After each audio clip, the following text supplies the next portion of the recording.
I've been on his show. Apparently you have. Oh, sorry about that. But it's a good bio that they wrote for you.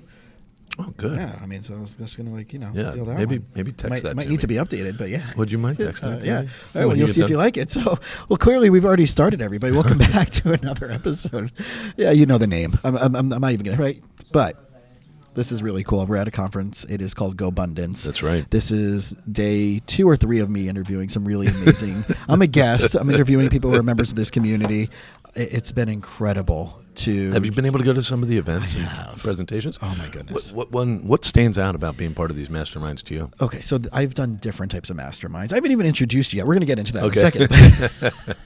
This is why I love what we're doing in this community of podcasting and getting to know people. Me too. But look, I'm going to do this. I'm going to introduce you, I and then we're going to jump right back whatever into you want to do. Do you want? I'm very flexible. I know. I used to be flexible physically. Now I'm just mentally flexible. Right. And this is all going to stay in. None of this I think is it's gonna be great. Why edited, not? right? What the heck? So, guys, and everybody, I'm hanging out with Josh McCallen. So, I mean, I can read his bio, but he's speaker, coach, builder, investor, development, resort properties, team leadership. Yada yada yada yada. Yeah, yada. I don't want to fun things. minimize any of that. You're doing some big shit. Oh yeah. Yeah. Yeah, really great. Large team, 300 people work with us. We kind of focus on the capital group, which is all of us normal people investing, and then operations. We love operating beautiful resorts and hotels. And that's where you started. That is how we became, now we've created a vertically integrated group that, the partners own the building. People from all over the country, actually, 300 plus people. And they invest, and then we operate this for them. I always say, then we start working for you. Mm-hmm. And then we even had to build a design and construction management company with a few architects. We even had the luck of hiring a Disney Imagineer. Cool. Yeah. Have you ever heard of that? What a Disney Imagineer is? Yeah. They're doing some really they're super the cool guys stuff behind the scenes. Yeah, like what's his name? My boy Walt. Uh-huh. Walt created that. Your boy. Walt, he's a little stiff these days. He's a very stiff guy now. Yeah. But no, he created Imagineers, and I remember knowing what they were when I was a kid, sure, and loving the idea that he took animators and engineers and pushed it together and created worlds, physical worlds. But I've told people about this, and people are like, "What's an Imagineer?" They clearly are not from Florida.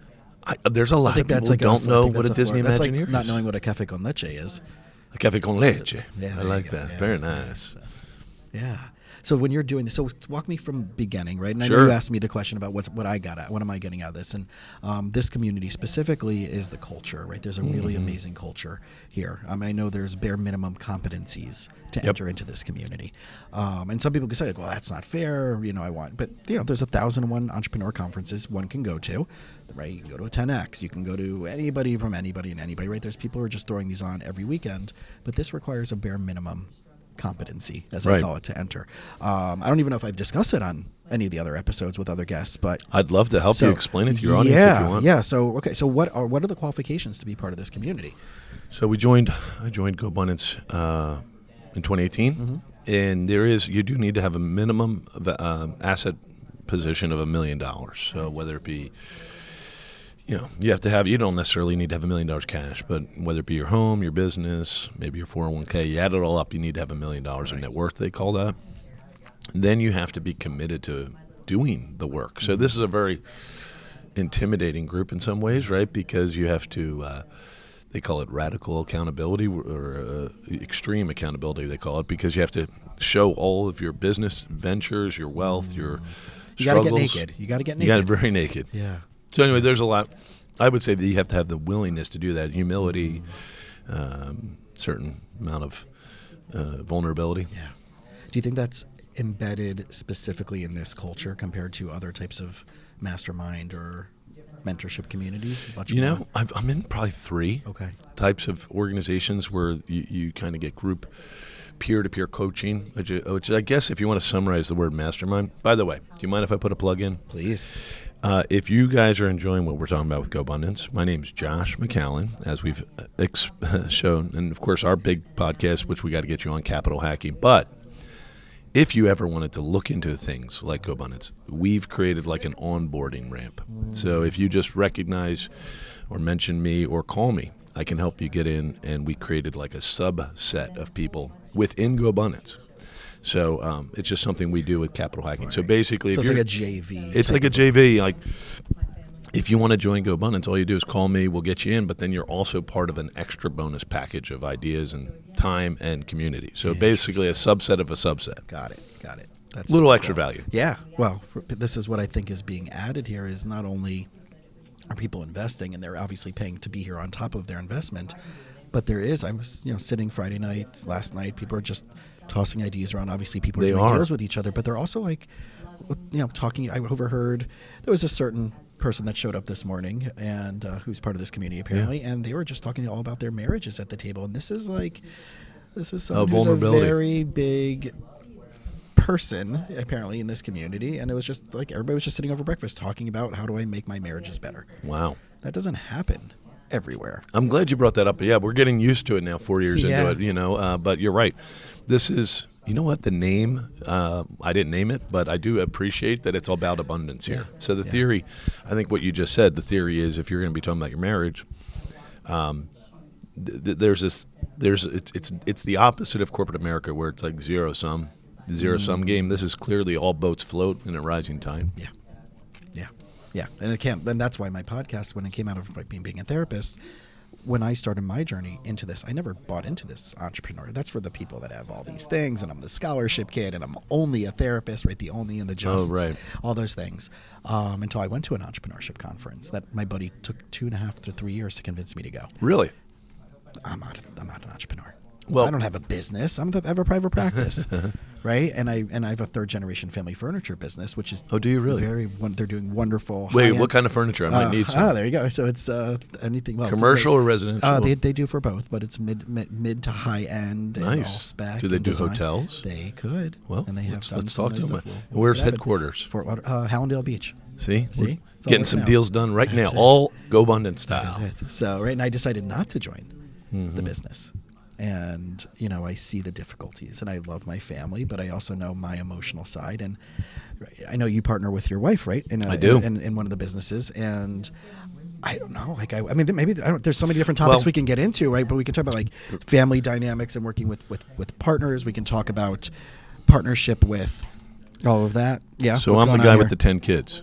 6 ladies, 4 guys. So relationships, or as my wife used to say, we're basically in the people business. You are. You just created basically a little football team or whatever. Yeah. So yeah, I mean, you should take it seriously. If you were ever invited into a family business, you should take that very seriously. I think you should go into it eyes wide open or not go into it. Right. I like the way you went about this.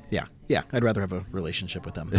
And I like coaching them from the outside and giving advice and guidance from the things that I'm learning from this community because they don't have the time. That's right. So, and I think that's a really important factor. But I think that this idea of personal development has finally, right? The 80s and 90s, Wolf of Wall Street. That was right. All this stuff. The Wall Street movies, right? There's not about personal development. It was about sales, but it wasn't about inner growth. It wasn't about your relationships. It wasn't about.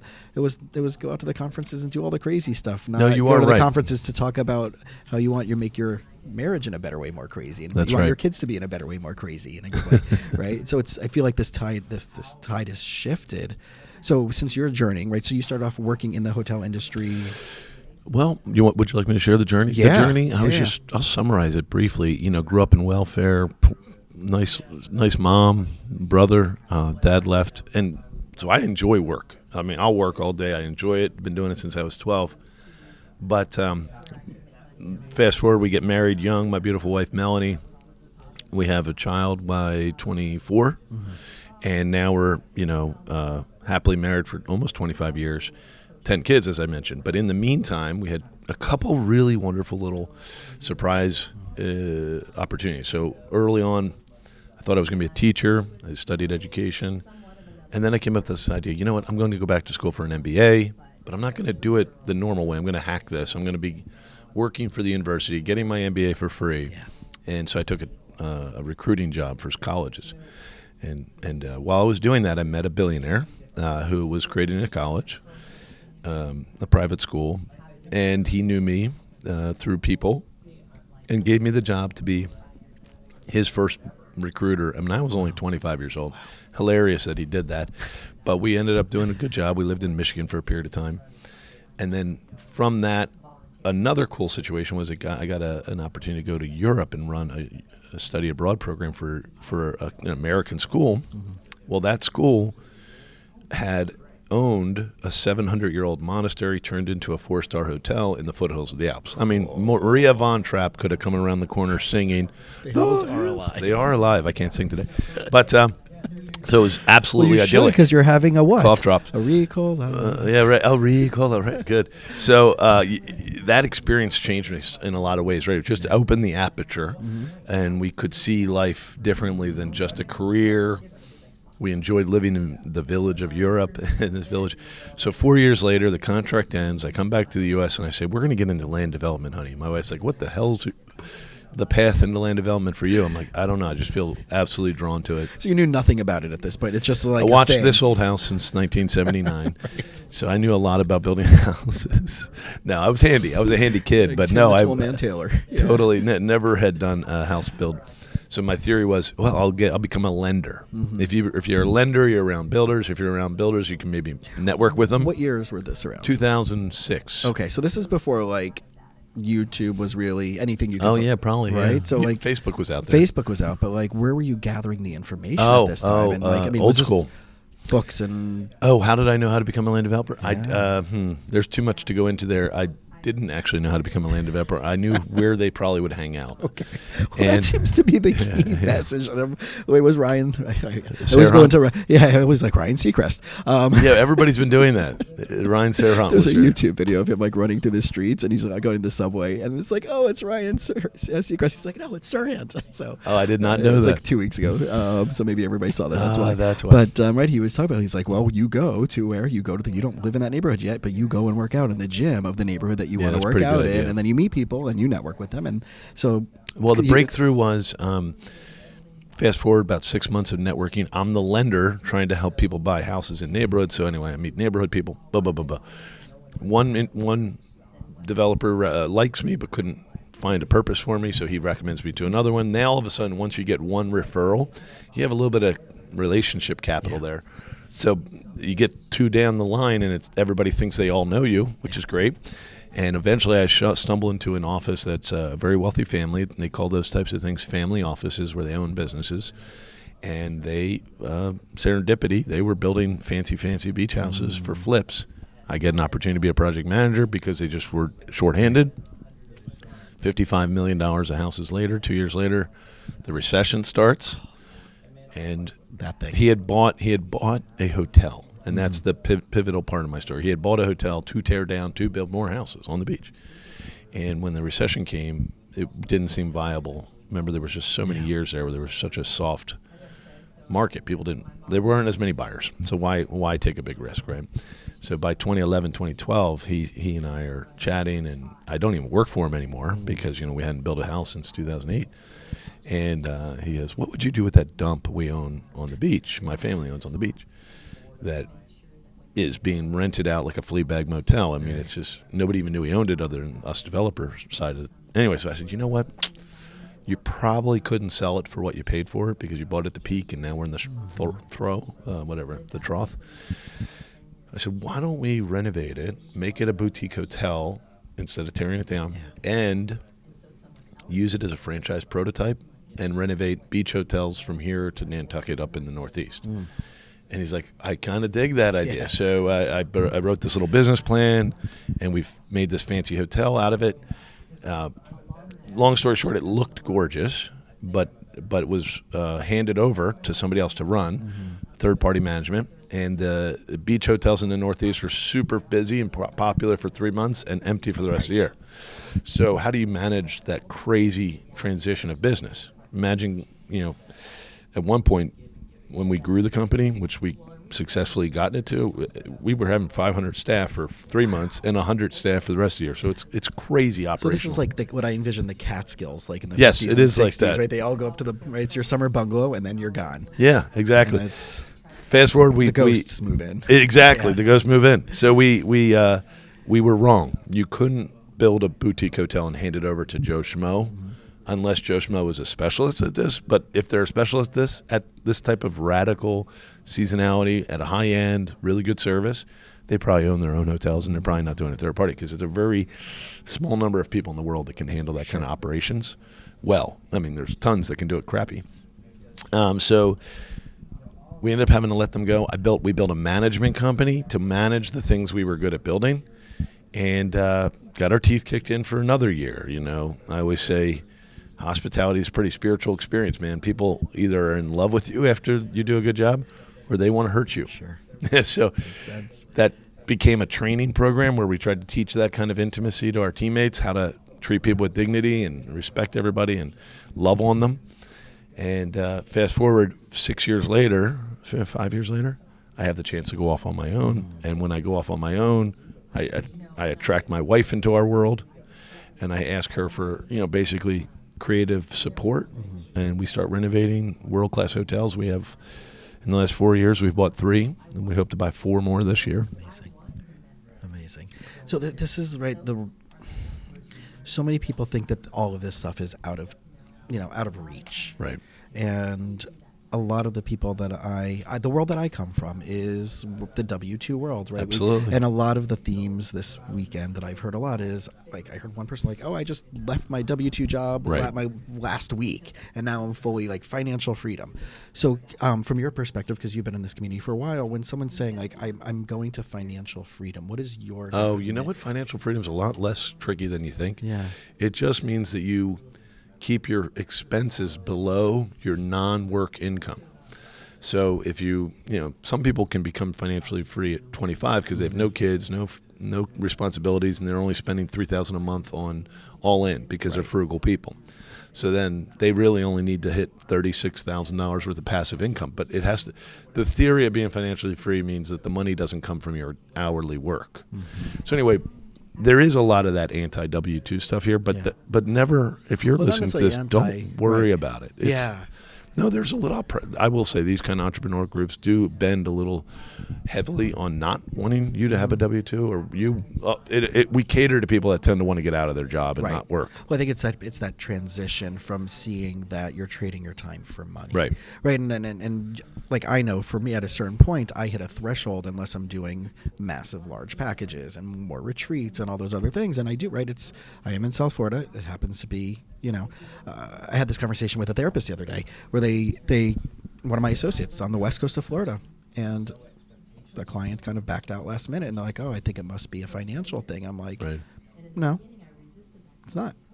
But, well, what do you mean? Like, well, of course, maybe they couldn't afford it. I'm like, I don't think you think that. I don't think that. So there's these transitional mindsets that I think that I really do appreciate. So when I see this as a W-2 to financial freedom, I think it's just a mindset that we're talking about of, like, yes, you can do that, but are you using your W-2 to leverage? No, I'm a big fan of W-2s. Right. I mean, we hire a lot of great people, and I would love for people to be the best at what they're great at. Exactly. And if this is fulfilling for you, like your work is obviously very fulfilling, there's no desire, there should probably not be a desire to let it go if you're great at it. Adding financial freedom on top of that only makes you more peaceful about your state of life. Right. And I'm wondering, like, so how would you started from scratch. What would be some of the basic first step? Because a lot of people question. Because right now, there's a bunch of us just talking about this in the hallway, and we know the market is insane right now, and apparently the best day to get into the market is yesterday, no matter how insane the market is. Apparently that's the kind of consensus I'm getting here. So I'm saying, if someone has $50,000, where do they go first? Right. And where would or I would even ask you, what should someone be aiming to? That if they're going to be doing any type of real estate, if we're just going to stay in that world, I love this question. Thank you for asking this. Where do they start? Because, like, what's the bare minimum number to make a dent? That also, because you have to have the psychology of, okay, if I have some bill that shows up, I'm not going to lose my crap over it that I now gave $25,000, $50,000, $100,000 somewhere. But where should someone be, like, bare minimum threshold? Okay, so there's a two-part answer here, but the fundamental question that you might want to challenge yourself as you're listening, Jenny, Bill, Sam, and Jonathan, if you're listening, you might want to ask yourself, do I own assets that are paying me? Now, these can be a lot of different things. A stock is typically not what we're talking about because those are not usually throwing off cash flow. So there's a book, Rich Dad, Poor Dad, Robert Kiyosaki. He's been on our podcast. You'd love it. And he just simply explains that the wealthy families or anybody that has any wealth starts by buying assets. Now, you're going to say, but I only have $50,000. How do I buy things? Now let's break it down. Do you want to be the person who's building the asset appreciate? Like, do you want to be the worker of buying the assets and doing something with them? Or do you want to buy assets with someone else and be passive? Either way, please make buying assets your choice, your decision. Yeah. Because unless you don't want anything, like if you don't want this passive income or financial freedom, then don't worry about it. Just keep doing what they tell you to on Wall Street, which is give us your money and shut the hell up. I always joke. I have a whole story about Wall Street. I mean, the whole thing is you're supposed to give them all your money, 401ks and all that, and hold those fingers together. Yeah. Hold your fingers and don't touch it. Isn't the number one rule? Give us your money, dollar cost average. Always buy into our Wall Street casino, and don't touch it. Right. But the market's up. Don't touch it. The market's down. Don't touch it. Right. But I'm getting older. Don't touch it. I want to buy something. Don't touch it. Right? And then you get older, and now you're 70, and you're like, you know what? I have $800,000 saved. Yeah. They're like, well, great news. You can only live on the interest on the principal, right? Because you can't touch it. Don't touch it. That's like the number one rule. Don't touch it. And then you're about to die. Don't touch it. So we're talking about something different. Right, we're talking about use that money to go buy things that start giving you money now. Yeah. Either do it actively, like buy something that you could actually manage. You could buy the two types of things to buy in this world are either a building that collects rent or a business that collects income. And we don't want to break your mind and bend your brain too much, but there are ways to buy affordable businesses. And my guess is there's a few episodes on your podcast about that. Oh, yeah. Okay. Just wanted to make sure that, we don't want to leave them hanging. Yeah, go to Capital Hacking. Or what we do we created this capital group, and it's for the normal person. It's not for the billionaire family or even the $100 million family like I used to work for. It's for us, people that have made a little bit of money, put it off to the side. What do I do with it? Right. And we call it accountable equity. That on there, we do a lot of education on this. And it's mostly mindset. Do you want to just give it to the Wall Street and don't touch it and believe it's going to work out? It actually is interesting. Even if it works out for you, you still can't touch it. Remember, I keep saying that, but it's true. Like, so say it is going up. It's not like you're getting a check every week. Right. The $1,000 becomes $1,150, becomes $1,157. But you don't get a check, do you? No, nobody does. Right. Even if you buy dividend stocks, they don't even want you to take it out. They want you to just keep rolling it in. Back in. Yeah. So, and I think that's automatically set on some I know. Right? That's like the dividends will just buy automatically. Yeah, so if you're listening, just take a deep breath and think, wait a second, if I would have put that $5,000, $10,000 into something, if me and my friends who are you're on Facebook, everybody, your one friend is buying flip houses and you're like, man, I will never have the energy to do that, right? Well, you call that friend and say, listen, I got $25,000. What would happen if I loaned it to you? Oh, I'd give you 12% interest on it. That's insane. Or whatever, right? Why? Why would you do that, friend? And that person will say, because if you loan me the $25,000 and then the bank loans me the $100,000, now I have $125,000, and now I don't have any money in the deal, and I can flip as many houses as I can find. So I'm happy to give you a lot of interest, or we could do it the other way, friend. This is ways for you to get involved. Friend is the person who's really active and hungry. You're either loaning them money out of your 401k. By the way, it gets even weirder. You didn't realize you could be doing this right now, Billy and Jenny. You can be doing it out of your 401k without liquidating it. Nobody knows this. I was shocked. So a lot of our investors, you can no, it's not borrow from. That's probably true too. Uh-huh. There's something called self-directed IRA. So you don't pull it out and get taxed. Yeah. There's custodians like Camaplan, one of my partners, and you move your money from Schwab, $25,000, over to Camaplan. Uh-huh. It's now at what is called a legal custodian of your. So no taxation, zero taxation happened because you didn't touch it. It's moving linearly. It's moving linear. Yeah. And then Billy, your buddy, says, "Can you borrow? I'll borrow $25,000 from you at 12%, crazy amount."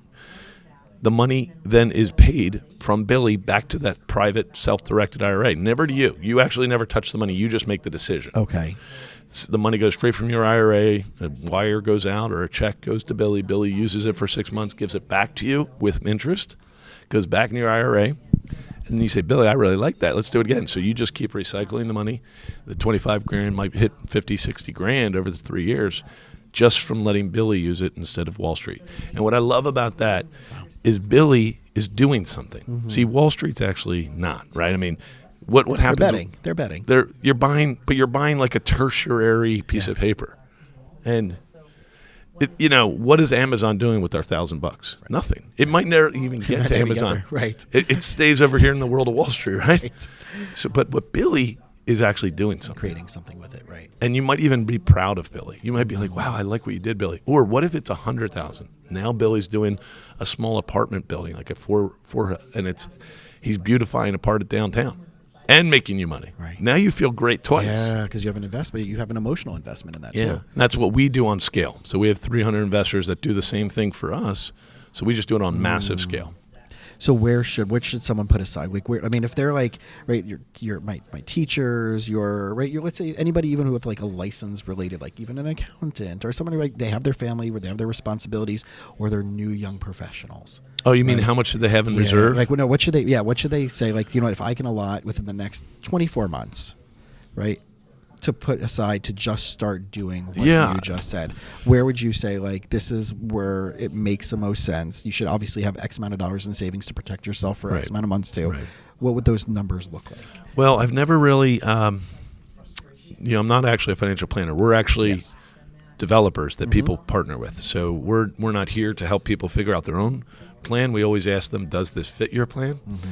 So I'm not the best advisor on that, but if I only had $1,000 extra a month, I would probably shift my mindset like I did when I was 24, and I went out and bought a small duplex in a off the good track, not on the good side of the tracks house. I lived in one half. So if we're talking about somebody who has $1,000 a month, then they should start with house hacking. Okay. House hacking means you buy either a big house and rent out 3 rooms because you're still single, and those 3 rooms pay your entire mortgage and your electric bill, so now you live for free. Now you're putting away $15,000 in your first year. Or you buy a duplex where there's 2 front doors, and you live for free. So my wife and I talked her into that at 24, and she was like, what the hell? And we never had bills. So quickly, the money we were making, which was not much, I was a recruiter, but now it all was going into savings. So within a year, as a 24-year-old family, we had like $10,000, $15,000 in savings. Do you think that approach still applies now with today's economy, with what's going on with the market? Two reasons it does. Okay. It depends. Back in the day, house hacking meant you bought a duplex. Right. The reason it's way less than now. It doesn't matter. You know why? Okay. It doesn't matter because the biggest thing about assets is you want to buy an asset that the government will give you the money for it. And government-backed mortgages are cheap. I don't care if they go up by a point. I don't care if they go up by 2 percentage points. Doesn't matter. Sorry. Exactly.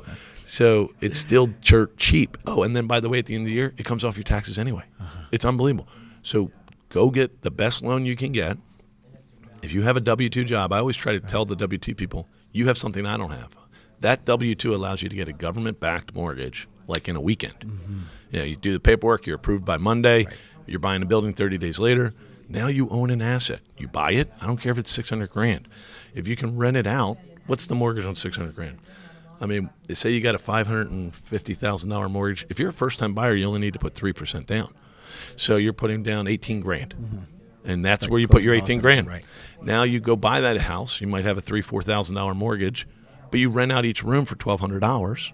You're now making $4,000 plus 43, but whatever, over $4,000. They're paying your mortgage off. You're living for free. Now you're banking your W-2 money, and 2 things happen at the end of 12 months. That house is now worth $675,000, and you have freaking $25,000, $50,000 in your bank account that you wouldn't have had if you were renting. So really, the truth is, buy. That's what you do when you don't have much money. You buy it. Now, if you can't afford $600,000, go buy a $185,000 dump. But that would require work. So you have to. Right, there's different. Not everybody can do the work, so don't worry about the work. Just buy one that's done. But you're going to pay more. But you also don't do the work, so that's okay. Yeah. Anyway, those are some great ideas. I hope that'll change your mind about money. Yeah, it makes sense. And I think that the thing that I hear commonly is the uncomfortability factor. That there's in order to move from step 1 to step 2, there's always going to be some level of uncomfortability, but someone will be like, well, like living with 5, I'm a 34-year-old person. What do you mean I'm going to live with 4 other people? And like, I can't imagine it either. Right. But people are doing it. But people are doing it. And I wonder, like, in order for the needle to be moved, there has to be a new type of discomfort. You said that perfectly. Because what is happening is they're allowing you to create a balance sheet with assets. Yeah. So Jim, John, Jenny, you now have hundreds of thousands of dollars of asset. Mm-hmm. You also have hundreds of thousands of dollars of debt. The craziest way, this is going to break your mind too, when inflation happens, which we're in an inflationary world, we've always been, but now it's just going quicker. Right. You need to own an asset that's benefiting from it, and you need to have debt on that business or building. You must have debt if you want to beat inflation. Do you know why? My mind is like rattling around right now. Yeah, this is contradictory to maybe conventional thought. You need debt to beat inflation, but it has to be cheap debt because debt is going down, meaning you're paying off principal, and it is a hedge against the dollar. So debt is not inflating. It's actually going down, but the dollar is inflating. So you're going to earn more next year, but your debt's not going to change. The building's going to earn more, and the debt's not going to change. Down, right. So the really smart people, like the billionaires, put debt on every freaking thing they buy. Not because they couldn't buy things in cash. They might buy toys. By the way, there's a difference between assets and toys. Buying a little jet ski or whatever, a boat, maybe not good to put mortgage on it because it's a toy. It's not going up in value. But your houses are, your buildings are, your businesses are all going up in value. Not your cars. Ironically, now they are, but now, forget that. Well, yeah. But no, yeah. I put debt on cars, but you know why I do that? Because the interest rate is so damn cheap. Mm-hmm. So you're winning by 3% just because of inflation. So if inflation's 8% and you borrow at 5%, you just won by 3%. Right. Yeah. And people don't look at the nitty-gritty of that. Yeah, cool. It's super cool. Yeah, so use debt to offset inflation. Yeah. I'm assuming obviously the podcast is a good place to start with absolutely. That and all this stuff, like all these concepts get explained there. And then there's a community of thousands of people, hundreds of investors have actually written checks, but in accountable equity, this is the kind of conversation that happens. It's like GoBundance for free. Mm-hmm. Yeah, we're all good people. We're all trying to figure out the system, beat the system a little bit, following the rules. By the way, we haven't even tapped into why asset holders don't pay taxes. But it's because the government doesn't want you to pay taxes. They want you to buy more assets. I know it sounds crazy, but that's how the IRS code is written. You never would have thought of it until you read the IRS code, where they let me write off all of our income because the building is quote-unquote depreciating, even though it's appreciating. Right. But that's why the wealthy families don't pay taxes. It's not because they're doing anything illegal. They're literally following the IRS tax code. And we make that possible for hundreds of people. And the crazy thing is, right, if you just look up the tax code, I mean, people don't even, I guess I don't even know what questions I should be asking is what the mindset is for a lot of people. Absolutely. It's overwhelming. Yeah. It took years of just being around. That's why these podcasts exist. Right. You're around other people that are doing it differently than you're doing it. Mm-hmm. I appreciate you having me on because usually it's just a kernel. You're like, really? That book, Rich Dad Poor Dad, helps helps you understand that assets are the trick. Like the 4 quadrants, all of those. Yeah, you know all that? That's so good. That's good stuff. Is there any other, obviously, like, let's give a shout right to your podcast again, like one more time so people can Capital Hacking. There you go. Yeah, Capital Hacking. It's basically it's a take on Timmy Ferriss, life hacking. Yeah, awesome. And what other? Just accountableequity.com. Visit us. Learn with us side by side. And you think that book, the Kiyosaki book, you think like that? You think that should be on everybody's bookshelf? Just so you understand how the rich think, and the rich. We're not trying to say they're definitely not bad or good. It's just they think about money differently. Yeah, and therefore, why not? You're allowed to think differently. You don't actually have to be rich to think differently. Right. But once you change the way you think, you might become rich. Isn't that crazy? Yeah, and this is the basis of the richness of our mindset, the richness of our healthcare, absolutely, of our, families and relationships, all that stuff. It is looking at it from a different perspective. Where I'm seeing this, like we started off this conversation with, of like people are talking at these conferences about how to make their lives and health, and people are doing a Spartan race. Sure there are people are. out there right now doing a constructed Spartan race by the Spartan team. It's like Iron Man, but harder. Right, because Joe DeCina was here this weekend with us, right? So, like, these are the things that people who know it, you all know what a Spartan race is. You've seen it on TV. He has a TV show now on MSNBC called The Farm, right? But this is stuff that's being brought into these entrepreneurship communities because they know that the body and the mind has to be handled. Amen. And that's that. So, it's a pleasure to get to know you guys. Josh, thanks for hanging out. Thank Glad you. we had the time today. We'll do it again.